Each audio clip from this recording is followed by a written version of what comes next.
अस्सलाम वालेकुम। इस वीडियो में जो मेल का सजाइटल सेक्शन है रिप्रोडक्टिव सिस्टम का, तो उसके बारे में जो चीज़ें इस मॉडल के थ्रू नज़र आ रही हैं और कुछ एक्स्ट्रा इन्फॉर्मेशन इसके थ्रू दूंगा। तो इसको जो ये चीज़ें इसको पहले निकाल लेते हैं। वो होता क्या है, इसमें लिगामेंट्स की बात कर लेते हैं। ये जो बिल्कुल ब्लैडर के साथ जो लिगामेंट अटैच हुआ हुआ है ये वाला, this is known as median umbilical ligament. This is a remnant of urachus. और जो मीडियन अम्बिलिकल लिगामेंट के बिल्कुल मीडियली लाइक कर रहा है ये है मीडियल अम्बिलिकल लिगामेंट। जो ब्लैडर के साथ है वो है मीडियन, उसके एंड में एन आता है, मीडियन अम्बिलिकल लिगामेंट। ये है यूरेचस का रेमिनेंट। और जो इसके बिल्कुल ही मीडियली लाइक कर रहे हैं ना, ये है मीडियल अम्बिलिकल लिगामेंट और ये है अम्बिलिकल आर्टरी का रेमिनेंट। ठीक है, ये लिगामेंट्स हैं। ये अपना पूरा ब्लैडर दिखाया हुआ है। ब्लैडर के बाद ये नीचे प्रोस्टेट ग्लैंड है, ये क्या कहते हैं इस तरह करके लगा हुआ है ऐसे। तो ये वाला जो स्ट्रक्चर है ये प्रोस्टेट ग्लैंड है। ये इसका उन्होंने फिर इंटरनली दिखाया हुआ है। प्रोस्टेट ग्लैंड्स के आपके 5 लोब्स होते हैं। एक एंटीरियर लोब, ये ऊपर वाला मीडियन लोब, पीछे वाला ये नीचे को पोस्टीरियर लोब, और फिर 2 लेटरल लोब्स होते हैं जो कि इसमें दिखाए हुए नहीं, क्योंकि कहते हैं लेटरल लोब्स को क्या कहते हैं, इसको सजाइटल सेक्शन में कट किया तो उसके लेटरल लोब्स जो है वो कट हुए हैं, वरना जब हम इसको लगाएंगे तो क्या कहते हैं यहाँ पे लेटरल लोब्स बन रहे होंगे। ये जो यूरीथ्रा के बिल्कुल एंटीरियर जो होगा वो आपका कहते हैं एंटीरियर लोब हो गया। फिर यूरीथ्रा और एजैकुलेटेड डक्ट के जो ये ऊपर है जो मिडिल में आ रही है मीडियन लोब, और जो इसके नीचे को जो पोस्टीरियरली जो कि रेक्टम के साथ रिलेशन में लाई कर रही है पोस्टीरियर लोब। होता क्या है, जो प्रोस्टेट के अंदर से यूरीथ्रा गुजरता है इसको हम कहते हैं प्रोस्टेटिक यूरीथ्रा, और प्रोस्टेटिक यूरीथ्रा से ऊपर जो ब्लैडर से यूरीथ्रा आ रहा है, नेक ऑफ ब्लैडर से, इसको हम कहते हैं इंट्राम्यूरल या क्या कहते हैं प्री प्रोस्टेटिक यूरीथ्रा। जो ये ब्लैडर से आ रहा है ये है इंट्राम्यूरल प्री प्रोस्टेटिक यूरीथ्रा। फिर जो प्रोस्टेट ग्लैंड के अंदर से जा रहा है वो है प्रोस्टेटिक यूरीथ्रा। प्रोस्टेटिक यूरीथ्रा के बाद आपका आता है मेम्ब्रेनस यूरीथ्रा, और मेम्ब्रेनस यूरीथ्रा के बाद जो फिर पूरे पीनस के अंदर से जाते हैं उसको हम कहते हैं स्पंजी यूरीथ्रा, जो मैं खोल के दिखाऊंगा। ठीक है, ये क्या कहते हैं, ये मेजेंट्री दिखाई गई, ये पीछे को क्योंकि रेक्टम है और आपको ये कहते हैं सिग्मोइड कोलोन है, तो उसके ऊपर जो मेजेंट्री होती है सॉरी वो दिखाई गई। उसके बाद कहते हैं पीछे को ये कहते हैं ये इशियो एनल फोसा है। जो ये वाला मसल है ना, अच्छा ये वाला जो मसल है जिस पर मेरी पेंसिल जा रही है ये है लिवेटर एनाई। और प्रोस्टेट के हम रिलेशन की बात कर लेते हैं। प्रोस्टेट के बिल्कुल क्या कहते हैं एंटीरियरली आपके क्या कहते हैं प्यूबिक्स, आपकी जो एंटीरियरली होती है एक क्या कहते हैं एंटीरियरली एक क्या कहते हैं आपकी स्पेस होती है यहाँ पे, और क्या कहते हैं प्यूबिक सिम्फिसिस होता है। बेसिकली जो प्रोस्टेट ग्लैंड है वो क्या कहते हैं एक फैटी स्पेस होती है, वो उसके एंटीरियरली लाई कर रही होती है, और जो प्यूबिक सिम्फिसिस से अटैच हुआ होता है through pubo prostatic ligament anterior space होती है जिसको हम कहते हैं केव ऑफ रेड्जियस। फैटी यहाँ पे बेसिकली फैट, ज़्यादातर फैट पाया जाता है इस स्पेस में, उसका नाम केव ऑफ रेड्जियस होता है। प्रोस्टेट ग्लैंड के सुपीरियरली आपको ये कहते हैं ब्लैडर लाइक कर रहे होते हैं, हम देख सकते हैं ये कहते हैं नेक ऑफ ब्लैडर सुपीरियरली होता है। और प्रोस्टेट ग्लैंड के बिल्कुल इंफीरियरली जो होती है वो आपका यूरोजेनाइटल डायफ्राम होता है। प्रोस्टेट ग्लैंड के जो पोस्टीरियरली हमें नजर आ रहा है, पोस्टीरियरली आपका रेक्टोवेजाइकल सेप्टम होते हैं जिसको हम क्या कहते हैं फेशिया ऑफ डॉन विलियर्स भी कहते हैं, जिस स्नेल्स में अच्छा सा लिखा हुआ है। जो प्रोस्टेट ग्लैंड के बिल्कुल पोस्टीरियरली होते हैं वो क्या कहते हैं रेक्टोवेजाइकल सेप्टम होता है, और साथ ही रेक्टम लाई कर रहा होता है। और प्रोस्टेट ग्लैंड के इंफीरियरली मैंने बता दी यूरोजेनाइटल डायफ्राम होते हैं। प्रोस्टेट ग्लैंड के जो लेटरली होते हैं, लेटरली आपका ये वाला मसल आता है पेल्विक डायफ्राम का जिसको हम कहते हैं लिवेटर एनाई। ठीक है, उसके बाद हम वेसल्स की बात कर लेते हैं। चाहिए हमें नजर आ रही है जो येलो ये यूरेटर है। यूरेटर के बाद ये ऊपर कॉमन इलियक वेसल्स हैं। कॉमन इलियक वेसल्स पर यहाँ पर आके L5 के लेवल पर आके बाइफरकेट कर रही हैं एक्सटर्नल इलियक वेसल्स में और इंटरनल इलियक वेसल्स में। ये ब्लैडर हो गया, ये प्रोस्टेट ग्लैंड हो गया, ये है पीनस। पीनस के साथ ही जो फिर क्या कहते हैं 2 मसल्स हैं। जो ये वाला मसल है ना ये है बल्बोस्पंजियोसिस, और जो क्या कहते हैं जो ये वाला मसल है ये है बल्बोस्पंजियोसिस, और जो इसके साइड में मसल है ये है इशियो कैवर्नोसिस। जो इशियो कैवर्नोसिस होते हैं वो बेसिकली इशियो प्यूबिक रेमाई से अटैच हुए होते हैं, वेरस जो बल्बोस्पंजियोसिस मसल होते हैं, बल्बोस्पंजियोसिस मसल की अटैचमेंट जो होती है वो आपकी पेरिनियल बॉडी से होती है। पेरिनियल बॉडी में क्या हमने क्या कहते हैं फीमेल वाली चीज़ में भी पढ़ा था कि जो पेरिनियल बॉडी होती है वहाँ पे आपकी बल्बोस्पंजियोसिस आपका एक्सटर्नल एनल स्फिंक्टर, ये एक्सटर्नल एनल स्फिंक्टर मसल है, और सुपरफिशियल ट्रांसवर्स पेरिनियल मसल वहाँ पे जाकर अटैच हुआ होता है। तो पेरिनियल बॉडी आई गेस इस डायग्राम में इस पोजीशन पे हमको मिलेगी। यहाँ पे बेसिकली एक्सटर्नल एनल स्फिंक्टर बल्बोस्पंजियोसिस, ये वाला बल्बोस्पंजियोसिस है, और क्या कहते हैं सुपरफिशियल ट्रांसवर्स पेरिनियल मसल्स की अटैचमेंट होती है, ये है इशियो कैवर्नोसिस। अब अगर मैं इसको खोल लूँ तो अब ये आगे को हमको ये और मसल्स नजर आ रहे हैं। बेसिकली होता क्या है कि ये जो इशियो कैवर्नोसिस है ना, ये इशियो कैवर्नोसिस आगे जाके 2 मसल्स में डिवाइड होता है जिसको हम कहते हैं कॉर्पस कैवर्नोसम, जो पीनस के इंटरनल स्ट्रक्चर में नजर आते हैं। जो ये वाले मसल्स हैं ये जो कि पेयर्ड होते हैं ये हैं कॉर्पस कैवर्नोसम, और जो ये बिल्कुल डिस्टली के कहते हैं जाते हैं जो आपको कहते हैं हेड ऑफ पीनस तक जाता है, इसको इस वाले मसल का नाम है कॉर्पस स्पंजियोसम, जो बल्बोस्पंजियोसिस बना रहा होता है। बल्बोस्पंजियोसिस आगे जाके बनाता है कॉर्पस स्पंजियोसम जो कि बिल्कुल डिस्टली जाके लाई करता है, ये सारा कॉर्पस स्पंजियोसम है। और जो कॉर्पस कैवर्नोसम और जो आपके इश्यो कैवर्नोसम है, इश्यो कैवर्नोसिस आगे जाके फिर कॉर्पस कैवर्नोसम में जाते हैं, जो कि आपके ये कहते हैं पेयर्ड मसल्स होते हैं। और इनकी खास बात क्या है, ये इरेक्टाइल टिश्यूज़ हैं। जो कॉर्पस कैवर्नोसम है, कॉर्पस कैवर्नोसम के अंदर से आपकी 2 आर्टरीज लाई कर रही होती हैं, जिनका नाम होता है डीप आर्टरीज। और डीप आर्टरीज की खास बात है कि डीप आर्टरीज है branch of internal iliac arteries. और डीप आर्टरीज ये होता है कि जब ये इरेक्ट पोजीशन में होते हैं, जो एनाटॉमिकल पोजीशन होती है पीनस की, वो होती है इरेक्ट स्टैंडर्ड होती है। तो इरेक्ट पोजीशन में जो कॉर्पस आपका स्पंजियोसम है वो एंटीरियरली लाई कर रहे होते हैं, और जो कॉर्पस कैवर्नोसम है वो आपको डॉर्सली पोस्टीरियरली लाई कर रहे होते हैं। अब कुछ आर्टरीज कॉर्पस कैवर्नोसम के अंदर से जारी होती हैं, उनको हम कहते हैं deep arteries. Deep arteries are branch of internal iliac arteries. और होता है कि इरेक्ट पोजीशन में उनके अंदर ब्लड सप्लाई ज़्यादा होती है। और फिर ये जो पीछे को ये थोड़ा वेन सी नज़र आ रही है ना, ये है डॉर्सल वेन, क्योंकि मैंने क्या कहा, जब इरेक्ट पोजीशन होगी, इरेक्ट पोजीशन में जो आपका पीनस का स्ट्रक्चर होगा वो इस तरह करके हो जाएगा। तो इस तरह में होगा क्या कि ये जो वेन्स हैं ये फिर डॉर्सली लाई करेंगी। तो इन वेन्स का नाम होता है डॉर्सल वेन। होता है कि जब इरेक्ट होता है पीनस, तो जो आपकी आर्टरीज होती हैं वो आपके जो कॉर्पस कैवर्नोसम है उनको इतना इरेक्ट कर देती हैं कि जो डीप डॉर्सल वेन है वो आपकी कॉन्स्ट्रिक्ट हो जाती है, जिसकी वजह से जो आर्टीरियल सप्लाई है वो वापस जा नहीं पाती, जिस वजह से पीनस आपका इरेक्टेड स्टेट में रहता है जब तक मेल क्या कहते हैं सेक्सुअली अराउज होता है। तो ये कॉर्पस कैवर्नोसम हो गया, ये कॉर्पस स्पंजियोसम हो गया। और ये इसमें नजर आ रही है कॉर्पस स्पंजियोसम के अंदर से जो ये लाइन जा रही है ये है स्पंजी यूरीथ्रा, और जिससे ऊपर को होगी वो होगी मेम्ब्रेनस यूरीथ्रा। ये फिर है नेविकुलर फॉसा। पीनस की आर्टीरियल सप्लाई की बात कर लेते हैं। एक तो मैंने बता दी जो कॉर्पस कैवर्नोसम के अंदर से जा रही होती है वो है डीप आर्टरीज। उसके अलावा और खास बात कि जब पीनस फ्लैसिड होगा ना, जो कभी इस स्टेट में है, तो उन डीप आर्टरीज का नाम हो जाएगा हेलिसीन आर्टरीज।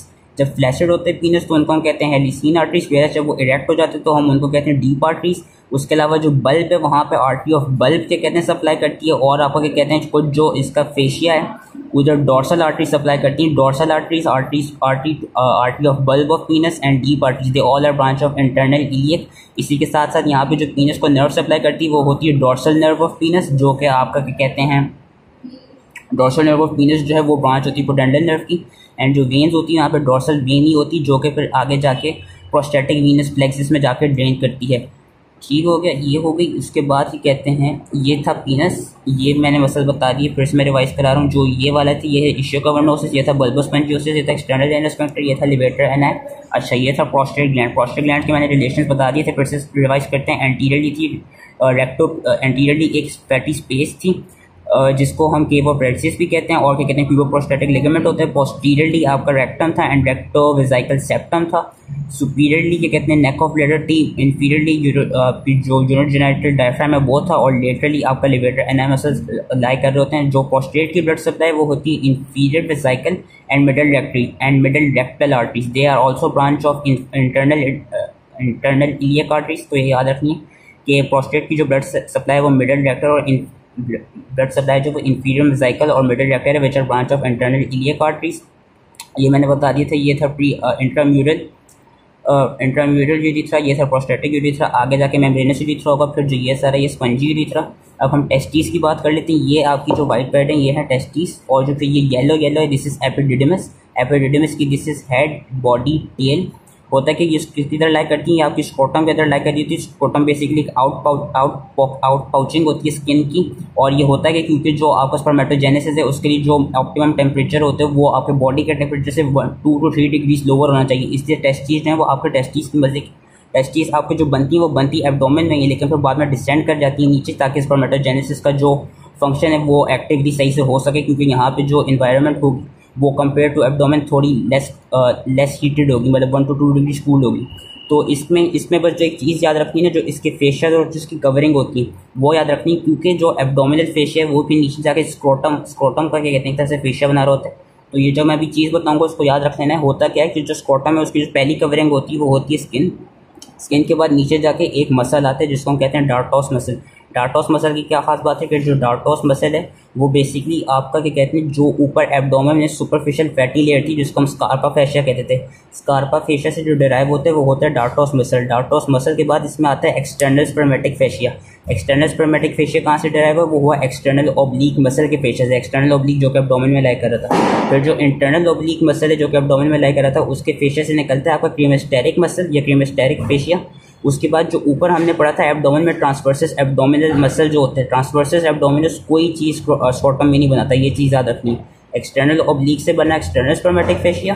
फिर क्या कहते हैं एक्सटर्नल ऑब्लिक से बना external spermatic fascia, internal oblique से बना क्रीमेस्टेरिक फेशिया, उसके बाद ट्रांसवर्सस एब्डोमिनस ने कुछ नहीं बताया, लेकिन ट्रांसवर्सैलिस फेशिया फिर बनाएगा internal spermatic fascia. Transversalis fascia के बाद आपकी जो पेरिटोनियम आती है वो फिर क्या कहते हैं, पेरिटोनियम की लेयर यहाँ पर ट्यूनिका वेजाइनैलिस होती है जो कि क्या कहते हैं इसकी विस्रल और पैराइटल लेयर बनाती है। तो मैं फिर से रिवाइज कर रहा हूँ, ये जो आपकी क्या कहते हैं इसकी लेयर्स हैं वो याद रखनी है। स्किन स्किनी बनाएगी, स्कार्पा फेशिया एब्डोमेन में यहाँ पे बनाएगा डार्टोस मसल, डार्टोस के बाद एक्सटर्नल ऑब्लिक बनाएगा external spermatic fascia, internal oblique बनाएगा क्रीमेस्टेरिक मसल, ट्रांसवर्सस एब्डोमिन कुछ नहीं बनाएगा, ट्रांसवर्सैलिस फेशिया बनाएगा इंटरनल स्पर्मेटिक फेशिया, फिर जो उसका पेरिटोनियम है वो यहाँ पर ट्यूनिका वेजाइनैलिस बना देगा जो कि होगी विस्ट्रल और पैराइटल लेयर। ठीक है, अब ये प्रोस्टेट की जो बिल्कुल पिछली लाइक कर रहे हैं ये होती है seminal vesicles. Seminal vesicles are paired, remember that. And ये पेयर्ड समाइनल वेसिकल्स आपकी क्या करती हैं, ये बेसिकली वास्ट डिफरेंस के साथ इजैकुलेटरी डक्ट बनाती हैं। ये जो हमें यहाँ पे डक्ट नजर आ रहा है ये है इजैकुलेटरी डक्ट जो कि प्रोस्टेटिक यूरेथ्रा के अंदर जाकर ओपन करता है। होता क्या, स्पर्मेटोजेनेसिस यहाँ पे हो गया। स्पर्मेटोजेनेसिस होने के बाद स्पर्मेटोजेनेसिस में बता देता हूँ आपको, जो टेस्टीज है वहाँ पे होते हैं सेमिनिफेरस टेस्टीज जो उनको क्या कहते हैं लोब्यूल्स में सेपरेट किया होता है। तो लोब्यूल्स में आपके होती हैं सेमिनिफेरस ट्यूब्यूल्स।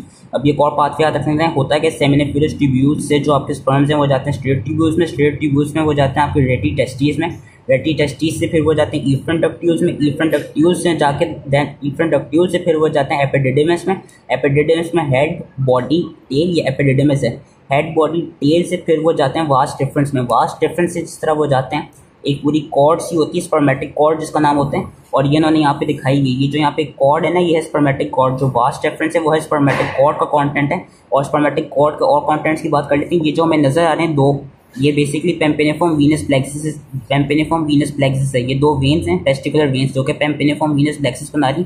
इनके दरमियान में से जो आर्टरी निकल रही है ये है टेस्टिकुलर आर्टरी जो कि टेस्टिस को सप्लाई करती है, and it's a branch of abdominal aorta. तो जो आपका स्पर्मेटिक कॉर्ड है उसके जो कंटेंट्स होते हैं वो होती है testicular artery, pampiniform venous plexus, autonomic nerves और आपके कहते हैं जेनेटोफिमोरल नर्व भी इसका क्या कहते हैं कंटेंट होती है। ये याद रखना है जो स्पर्मेटिक कॉर्ड के और वास्ट डिफरेंस स्पर्मेटिक कॉर्ड का कंटेंट होती है। तो होता क्या, वास्ट डिफरेंस से फिर वास्ट डिफरेंस जाती है ऊपर से जाके फिर ये ब्लैडर के फिर ये सॉरी नॉट ब्लैडर के अंदर, फिर ये जाके यहाँ पे इन्होंने सही से दिखाया हुआ नहीं, पर ये समाइनल वेसिकल्स के साथ ही वास्ट डिफरेंस और समाइनल वेसिकल्स अपना डक्ट एक डक्ट बनाती हैं जिसको हम कहते हैं इजैकुलेटरी डक्ट। ये जो इजैकुलेटरी डक्ट है ये वास्ट डिफरेंस और समाइनल वेसिकल्स के जो डक्ट है उससे मिलके बनता है, और फिर ये इजैकुलेटरी डक्ट कहाँ ओपन करता है, ये ओपन करता है प्रोस्टेटिक यूरेथ्रा में। So that was it. और मैं क्या कहते हैं इसके थ्रू अगर हम इसको यहाँ पे लगाएं तो हम देख सकते हैं कि जो ये है बेसिकली आपको यूरेटर, ये जो है जो कि पेयर्ड होती है समाइनल वेसिकल, ये नीचे हो गया पोस्टेट ग्लैंड, समाइनल वेसिकल्स, ये यूरेटर, और ये हम देख सकते हैं जो ये चीज़ है यहाँ पे this is your vast difference. Vast difference आएगी नीचे से पूरा ऊपर से आएगी और फिर वास्ट डिफरेंस अपने डक्ट और समाइनल वेसिकल्स के डक्ट के साथ मिलकर बना देगी इजैकुलेटरी डक्ट।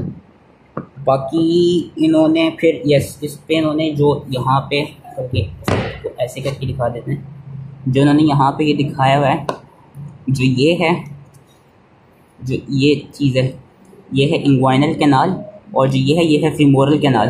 ठीक है, ये इंग्वाइनल कैनाल है, फीमोरल कैनाल है। ये इंग्वाइनल कैनाल क्यों, हम यहाँ पे देख सकते हैं यहाँ पे ये दो वेन्स नजर आ रही हैं जो कि पेम्पेनिफॉर्म वीनस प्लेक्सिस की हैं, और जो ये आर्टरी है ये है टेस्टिकुलर आर्टरी, और ये फीमोरल कैनाल है। ठीक हो गया, उसके बाद so that was it. I hope easily समझ में आ गया।